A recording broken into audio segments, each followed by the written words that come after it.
The question that we've been raised is, let's say this client is Adam Brown and the invoice is actually not paid by Adam but is actually paid by Susan. Can we raise an invoice against Susan instead of Adam? To answer that question, let's first print this invoice and see how it actually looks like. So I'm going to reprint an existing invoice for Adam Brown and let's see how it actually looks like. It looks like it is addressed to Adam Brown, who lives in King Street, Ottawa, Ontario. So now what I would do is you'd go to additional parties, add party Emma Brown, and add her as an attention. So that means the invoice has to head now to Emma Brown. So if I now print this exact same invoice, you will now see that this invoice will be addressed to Adam Brown, but then in the attention will be Emma Brown and her address will be there in the email. Now, if Adam and Emma are actually joint retainers, then what you would do is rather than attention, you can make this a joint retainer where you can say the two, Adam and Emma, are together on this matter. Now when I would raise this invoice, I'll just reprint this invoice.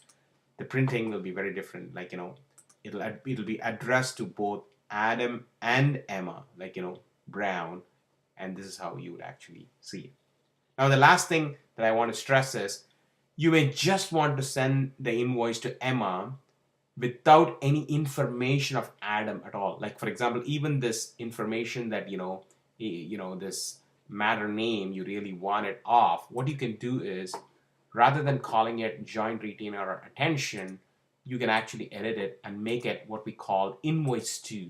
So now what the software does is it knows that this is a confidential invoice just going to Emma Brown without Adam's information. So if I would actually reprint this information, what will now happen is this invoice will not have any initials or anything like that related to the file number, so that Emma does not know that it's for Adam.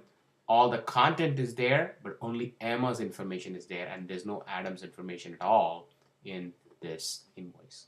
So again, to summarize, there are three additional parties that you can take advantage for invoice raising. The first one is obviously attention, where you are basically saying the invoice is to Adam, but you're giving Emma the attention.